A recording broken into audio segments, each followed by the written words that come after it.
और सभी दंपतियों, तथागत ने संसार को अनित्य बताया है। संसार में कोई भी चीज ऐसी नहीं है जो सदैव रहे।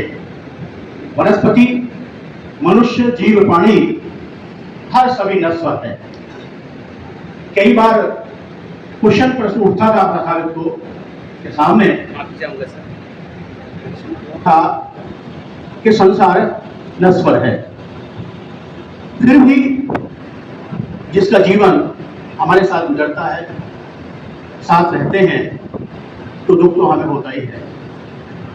थोड़ा बहुत बिछड़ने का दुख है। वैसे तथागत ने कहा है कि जन्म भी दुख है, मरण भी दुख है, जीवन भी दुख है।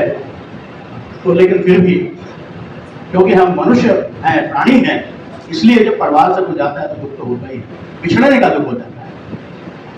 जहां तक जोशी जी की बात है, जब से जोशी जी ने बौद्ध धर्म ग्रहण किया तो इनका नाम एच बौद्ध पड़ा, और अधिकतर बुद्धिस्ट समाज में उनको जोशी ना कह के हम ऐसे बौद्ध के नाम से सब लोग जानते हैं।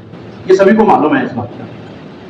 हमें भी बुद्धिस्ट सोसाइटी ऑफ इंडिया जो बाबा साहब की बनाई संस्था है, उसमें एच बौद्ध जी 2 बार दिल्ली प्रदेश के अध्यक्ष रहे और जनरल सेक्रेटरी भी 1 बार रहे। मुझे भी इनके साथ काम करने का मौका अम्बेडकर भवन पर मिला। तो जोशी जी का जो स्वभाव था, शांत स्वभाव, वो सबको पसंद आता था। और इनके जमाने में जो बुद्धिस्ट सोसाइटी भारतीय बौद्ध महासभा की कम से कम 10 किताब ऐसी हैं जो इनके जमाने में बुद्धिस्ट सोसाइटी के द्वारा लिखी गई हैं। बहुत सारी किताबें हैं।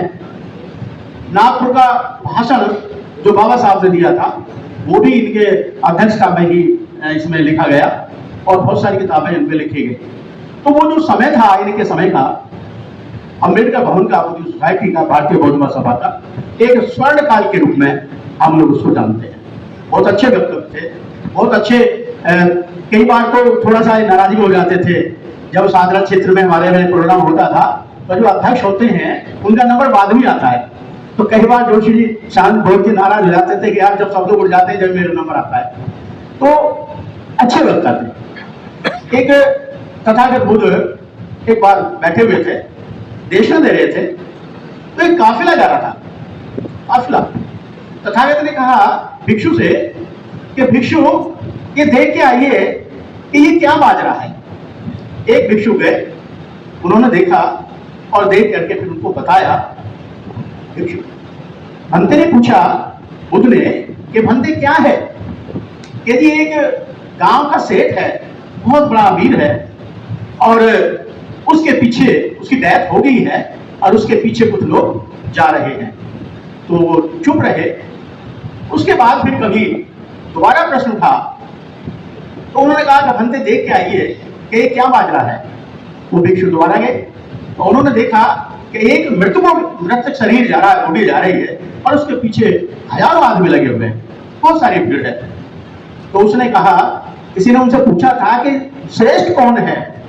भंते से भिक्षु से पूछा था कि बड़ा कौन होता है, श्रेष्ठ कौन है?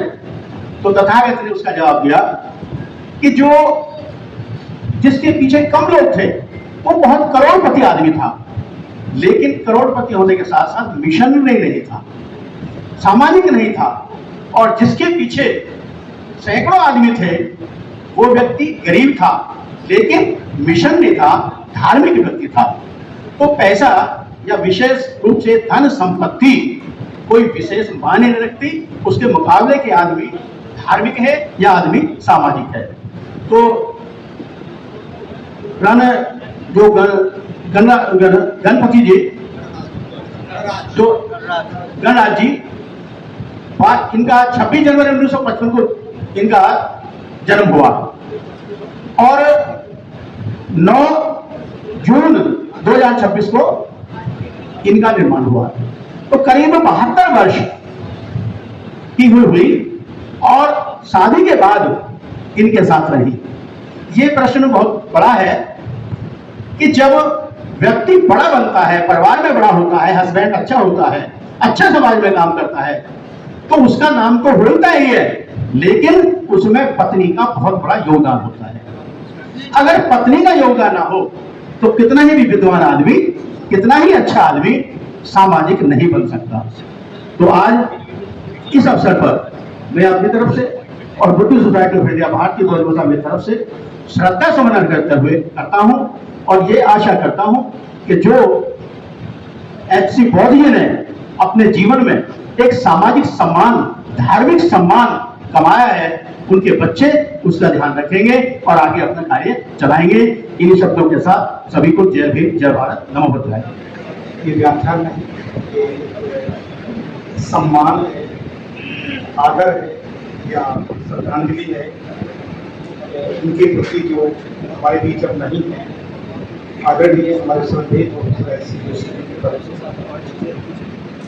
हम सब लोग यहाँ इसी भावना के साथ आए हैं कि हम एक परिवार की तरह हैं और ये परिवार हमारा बौद्ध परिवार है। हम सांस्कृतिक रूप से जुड़े हुए हैं, धार्मिक रूप से जुड़े हुए हैं और इस परिवार को बनाने में प्रोफेसर जोशी जी का बहुत बड़ा योगदान रहा है।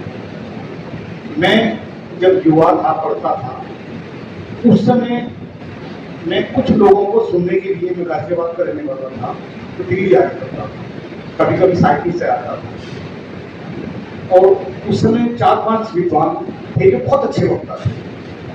प्रोफेसर जोशी थे, प्रोफेसर केन थे, आप दोनों भगत सिंह कॉलेज में कॉमर्स के प्रोफेसर थे। गाजियाबाद में श्याम सिंह बौद्ध थे, वो भी बहुत ओजस्वी वक्ता थे। साथ बौद्ध जी भी थे। तो इनके भाषण बहुत गंभीर होते थे और मैं इनको विशेष रूप से सुनने आता था। गाजियाबाद में हमारे डॉक्टर एगिया अनंत थे, वो बहुत बड़े विद्वान थे। और मैंने देखा कि कुछ लोग केवल भाषण देते हैं, लेकिन कुछ इतना समर्पण होता है कि वो आगे की दिशा क्या हो उसके बारे में सोचते हैं। मुझे ध्यान है शायद 1982 में या उसके आसपास प्रोफेसर जोशी ने छोटी सी किताब बौद्ध धर्मोपदेश नाम था, नया संघ।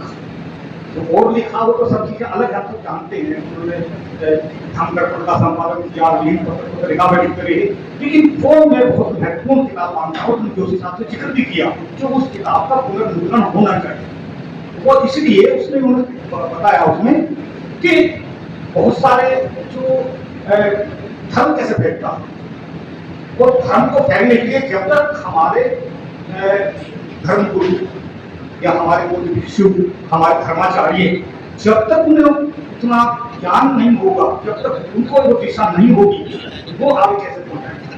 तो ये उन्होंने उसमें बहुत सारी चीजें थी। तो ये जो एक डर उनका मैंने महसूस किया उस समय पर, और बराबर ये सब चीजें ये कहीं ना कहीं चलती हैं और ये आज निरंतर अपनी भूमिका से देख रहे हैं। और आप उसके सदस्य बने, अध्यक्ष बने, सेक्रेटरी बने, बहुत आपने काम किया। आप जब भाषण करते थे तो ऐसा लगता है कोई सही गर्जना हो रही है। अब मैं निवेदन करता हूं और याद करता हूं मैडम जोशी जी को। जोशी जी आपके परिवार में आई और बहुत खुश हुई। उन्होंने कहा मैं जोशी जी की फूल बगिया में आई हूँ और मैंने उनके साथ धर्म की बात बहुत कुछ सीखा है, जाना है, समझा है, परखा है और अपने बच्चों को बहुत उत्तम संस्कार दिए हैं। अब मैं निवेदन करती हूँ कि मैं सैर करने आई थी और सैरे गुलशन कर चली और लो संभालो बाग माली, मैं तो अपने घर चली।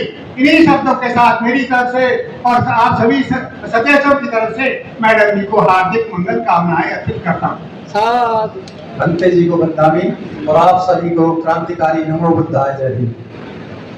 ज्यादा कुछ नहीं बोलूंगा, अभी बहुत साहब ने बोला तो थोड़ा अटक रहे थे, 2-4 शब्द इसमें बोलूंगा कि जितने भी पूरी गंगा के बारे में बताया, तो वहाँ जितने भी द्वार थे, 7 द्वार या जो भी द्वार है 7 होते हैं, उनसे सबसे कीड़े निकलने में वो कीड़ा मतलब कहना चाहिए गिडार, सफेद गिडार, सब द्वारों से गिडार निकल रही थी।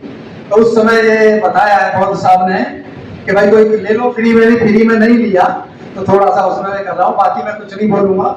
एक बार किसी की मृत्यु हुई तो आनंद जी कहने लगे कि अमुक व्यक्ति की मृत्यु हो गई है, भगवान तथागत से बोले तो भगवान मुस्कुराए।